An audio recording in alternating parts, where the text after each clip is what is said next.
Oi, gente, tudo bem? No vídeo de hoje eu vou contar duas histórias pra vocês de umas, assim, quase tragédias que depois ficaram engraçadas que aconteceram na minha vida. Então, se você quer conhecer mais um pouco sobre mim, vem comigo.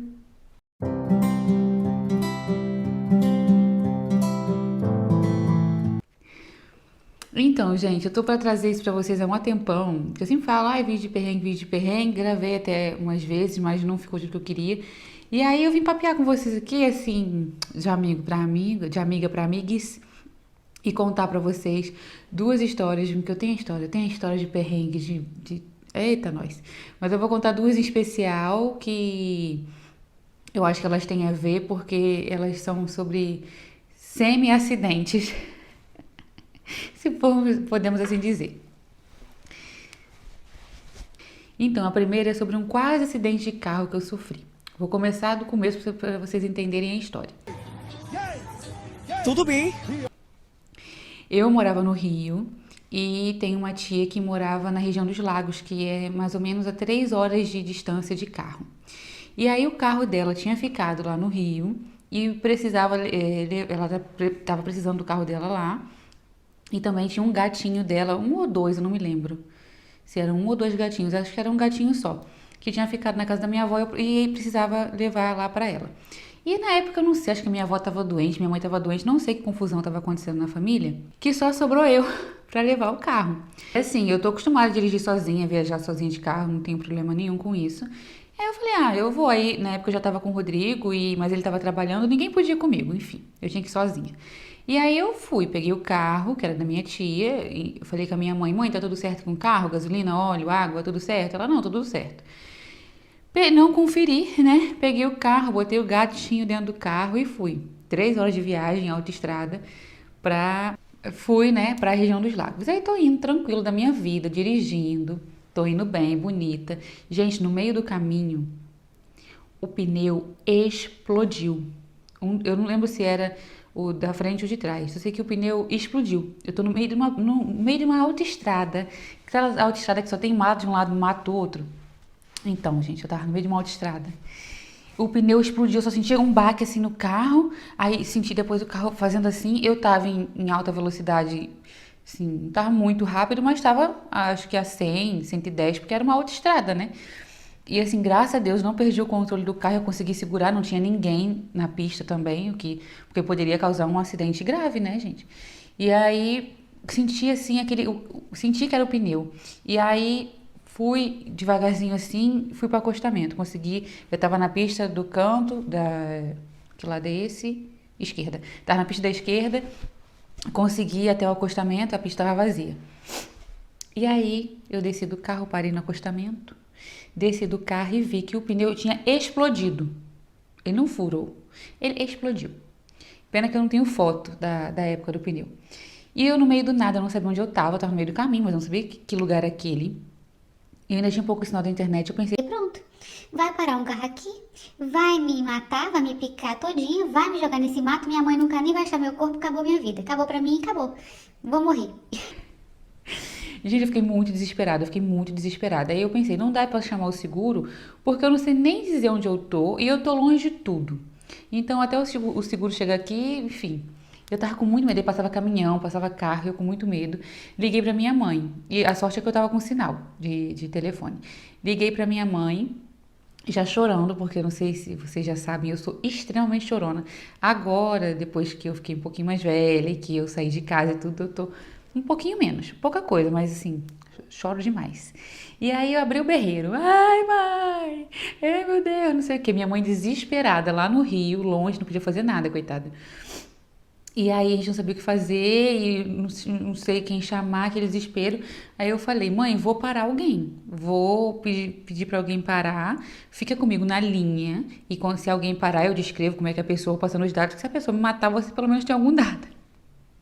Eu tava com muito medo, eu tava muito nervosa. E aí é, eu comecei a pedir para as pessoas pararem, passar e assim, ninguém parava, até porque é perigoso, mesmo eu estando sozinha, podia eu estar sozinha e ter alguém escondido no mato e a pessoa parar e ser um assalto, essas coisas, né? É perigoso. E aí ninguém parava e eu pensando, meu Deus do céu, eu tô pedindo para um carro de estranho parar no meio da pista. Eu sozinha, era durante o dia, mas enfim, né? E eu com muito medo, com muito medo. E aí ninguém parava, e eu já desesperada. E aí passou uma motocicleta e uma motocicleta. Coisa de velha falar isso, né? Uma moto e encostou. Era um homem, né? Um senhor, um homem, né? Normal. E tava com a filha na garupa, que era uma criança, devia ter uns 10 anos assim, uma criança grande. E eu já fiquei mais tranquila, que eu pensei, bom, ele não tá sozinho, né? Ele tá com a filha, me deu mais segurança. E aí ele parou, gente, assim, pensa num anjo do Senhor, um anjo do Senhor, uma pessoa maravilhosa. Aí ele parou. Eu tava assim, no nível de medo, de certeza da morte, que você não tem noção. E aí ele parou e eu falei, expliquei, ele falou pra eu ficar calma, que ele ia me ajudar. E eu no telefone com a minha mãe, eu descrevi a moto, placa, enfim, eu tava fazendo o que eu podia, né? Pra me sentir mais segura. Ele foi trocar o pneu. Eu falei, ele vai trocar o pneu, vai dar tudo certo. E o gato atrás miando, coitado do gatinho. E vai dar tudo certo e eu vou seguir viagem. Só, gente, que desgraça pouca é bobagem. Quando ele foi trocar o pneu, o step do carro tava murcho. Eu perguntei pra minha mãe se o carro tava em condições. Ela falou que tava, tipo assim, calibrar o pneu e verificar o step é uma das coisas básicas pra se viajar, né? Aí tava murcho. Aí ele falou assim: então eu vou trocar, vou botar assim mesmo. E quando você vai andando devagarzinho até o próximo posto, que é logo ali na frente, e no posto a gente vê de comprar um pneu, o que, é que a gente faz. E eu já pensando, meu Deus, quero desaparecer. Tá. Aí ele foi, trocou o pneu, botou. Quando abaixou o macaco, que o carro encostou assim na pista, já vi que tava muito murcho mesmo o step. Aí a gente foi devagar, ele foi na moto na frente, a gente foi devagarinho, e era bem perto o posto, mesmo assim o pneu não aguentou, estourou também. E aí fui na calota, assim, bem devagar, entrei no posto. Era um posto grande, de beira de estrada, só que no posto não tinha borracharia nem nada, e eu precisava de comprar um pneu, né? E aí, assim, a sorte que eu tinha um pouco de dinheiro que eu acho que eu tava levando por qualquer emergência, ou que eu tava levando pra voltar, porque eu ia voltar de ônibus. E eu tinha um pouco de dinheiro, né? Porque também. Aí, o que que o cara fez? E ele com a menina, com a filha dele. Aí ele foi, deixou a filha dele no carro, lá no posto. A gente conversou com os rapazes do posto. Deixamos o carro lá, a menina, o gato, no carro. Eu subi na moto daquele homem estranho que eu nunca tinha visto na minha vida. E ele falou que, pelo visto, ele conhecia ele. A gente já estava na cidade nessa hora, né? Eu achava que eu estava mais longe da cidade quando o carro quebrou, mas não estava muito longe. De uma cidade lá que eu não sei qual era. E aí ele falou, eu vou levar você até um borracheiro, tem ele na frente. E aí a gente compra um pneu e eu ponho pra você e tudo certo. E aí eu subi na moto do homem com um pneu quebrado, que acho que tinha que levar a calota, sei lá. Eu sei que a gente tava com pneu. A gente levou o pneu? Não, acho que a gente não levou pneu nenhum, não. Eu acho que a gente foi só na moto e na volta que a gente trouxe pneu, isso. Aí fomos, subi na garupa do homem, fui até lá na frente de moto, no borracheiro. Aí compramos um pneu, aí eu acho que eu cheguei a levar o pneu sim, porque eu lembro que o borracheiro falou que meu pneu tava vencido, por isso que ele explodiu. Enfim. E aí eu comprei o pneu, eu tinha, né, deu para comprar com o dinheiro que eu tinha. Eu falei que eu tinha pouco dinheiro, ele me deu um pneu que era usado, mas que dava pro gasto. Carreguei o pneu na moto, né, o rapaz conduzindo e eu carregando. Voltamos lá pro posto. A filha dele lá esperando. Gente, olha que homem, que pessoa que faria isso, né, por uma desconhecida. Porque ele foi um anjo, assim, se ele não me ajudasse, eu não sei o que eu ia fazer, porque eu tava realmente enrascada.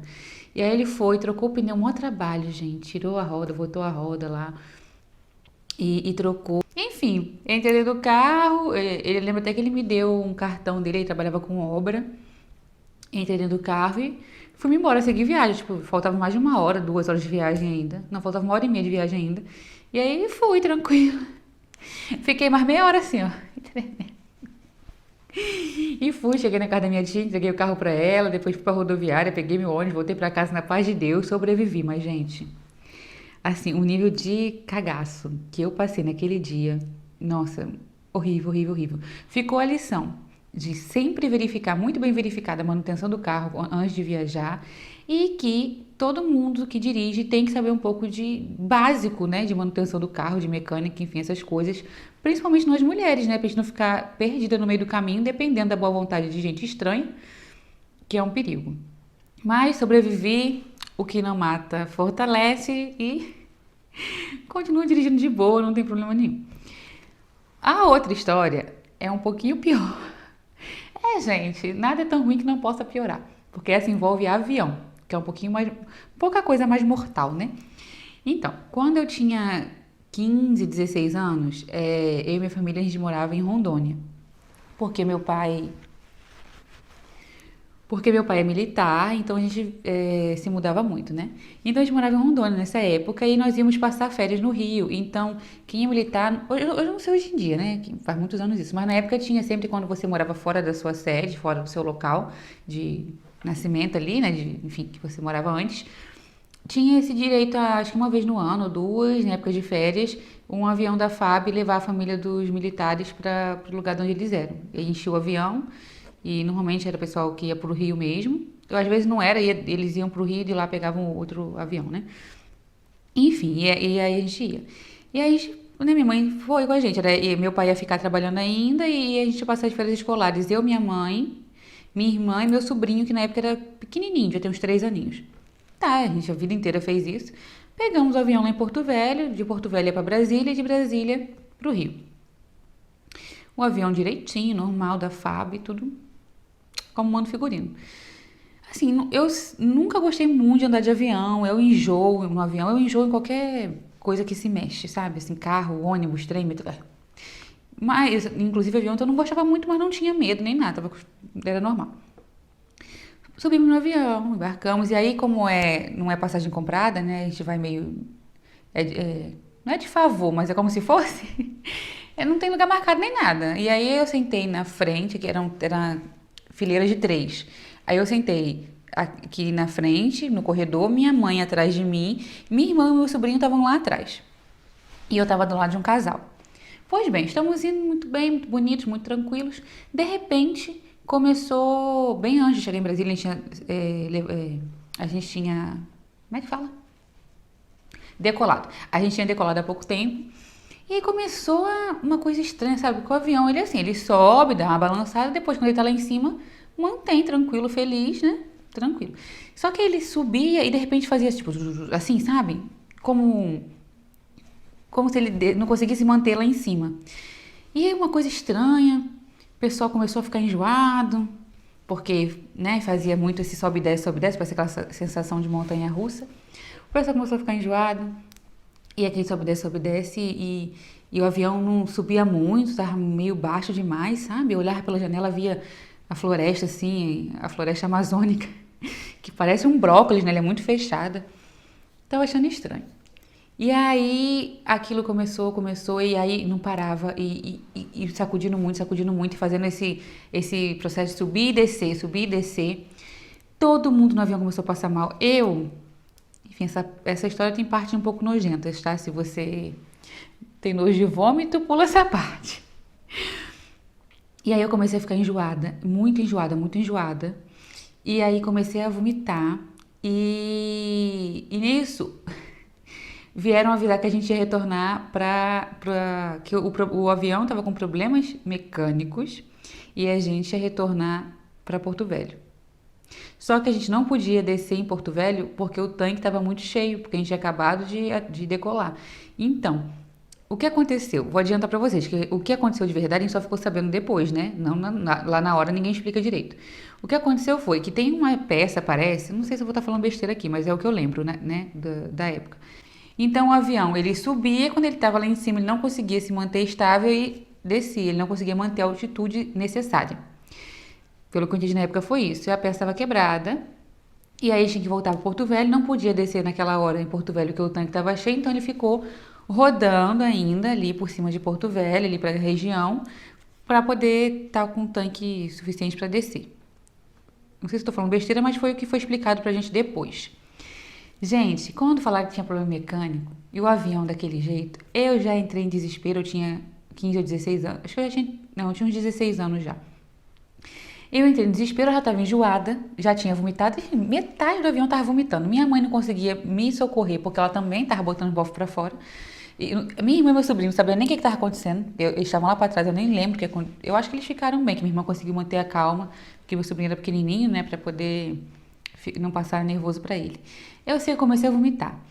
E eu tô vomitando, passando mal. O rapaz que tava do meu lado, tentando me socorrer, mas a esposa dele passando mal também. Ele também tava meio enjoado, ninguém socorria ninguém. E aí eu tenho um probleminha de pressão baixa. Quando eles falaram que teve problemas mecânicos, eu fiquei muito nervosa. Eu pensei, vou morrer, esse avião vai cair. Eu olhava lá para baixo, pensava, se eu não morrer da queda, eu vou morrer nessa floresta, porque olha como é que essa floresta é fechada. Não tenho condição de sobrevivência. Algum bicho vai me matar, vai me comer. Não tem como, vou morrer. E eu achando que ia morrer, fui ficando nervosa, me dando uma dormência nos braços, assim, nas mãos. Uma dormência nos pés, eu sabia já que minha pressão estava ficando baixa. Eu tive eu não sei se foi um pico de pressão baixa, se foi uma crise nervosa, eu só sei que comecei a passar mal, eu comecei a me entortar todinha. Gente, foi horrível. Eu tô rindo agora, mas foi horrível. Eu comecei a me entortar todinha, assim, meus músculos, meus nervos ficaram duros, assim. E eu meio zonza, aí veio uma pessoa da tripulação me falar comigo. Eu lembro que era um senhor, que ele tava com um macacão da aeronáutica, ele perguntava meu nome, perguntava várias coisas pra mim, tentando puxar assunto, porque eu tava meio assim, meio querendo desmaiar, sabe? E ele conversando comigo pra eu não desacordar. E eu tava toda torta, e nisso eu comecei a vomitar em cima de mim mesma. Que nojo. Porque eu não tinha movimento no corpo pra poder botar pra frente, né? Então eu toda torta, vomitando em cima de mim mesma, meio zonza, o homem tentando me socorrer, ninguém socorria ninguém, aquela confusão. Olha, foi assim, um horror. Eu sei que eu não fiquei meio confuso nessa hora. Eu só sei que não acabava nunca, não passava nunca o tempo. Esse combustível não queimava nunca. E a gente desceu, aterrissou, tinha ambulância, tinha polícia, tinha gente beijando no chão quando desceu do avião. Eu já tava mais calma. E aí voltamos pra casa. Aí eu falei com a minha mãe, nunca mais na minha vida eu vou andar de avião. Não vou, não vou, não vou. Ela falou, você vai porque eles vão arrumar outro voo pra gente ir pro Rio e a gente vai passar férias no Rio. Eu falei, por você vai sozinha, porque eu não vou. E aí fui, né? Porque eu não me mandava. É aquele ditado. Vamos fazer o quê? Eu era adolescente. E aí, eles consertaram a peça, limparam o avião. No dia seguinte, a gente pegou o mesmo avião. Gente, olha, minha mãe é uma pessoa corajosa. Eu estava toda cagada de medo, obviamente, extremamente traumatizada. Eu falei com ela, então eu vou tomar Dramin, porque Dramin dá sono, né? É pra enjoo, mas ele dá sono. Eu falei, vou tomar Dramin e vou dopada, porque se essa porcaria cair, eu quero estar dormindo na paz do Senhor, vou morrer dormindo. E desde então eu só ando de avião dopada. Eu só ando de avião. Eu só ando de avião assim, dormindo com remédio, porque realmente eu fiquei um pouquinho traumatizada. E é isso, voltamos no mesmo avião, o avião foi tranquilo, a viagem foi super de boa. Eu dormi em Porto Velho, acordei já em Brasília, de lá pegamos outro avião pro Rio e continuamos lindos e belos. Ai, gente, enfim. Essas foram as minhas duas histórias de quase acidentes mortais, mas que agora que fazem a gente rir, né? Deixa o seu like, se inscreve aqui no canal se você ainda não é inscrito, me segue lá no Instagram, vou deixar aqui o meu Instagram pra vocês, me segue no Instagram, deixa um like, gente, que ajuda muito. Vocês assistem, eu tô vendo que você já vai fechar o vídeo e não tá deixando like pra mim. Eu tô de olho. Deixa o like, se inscreve, compartilha e até o próximo vídeo. Tchau!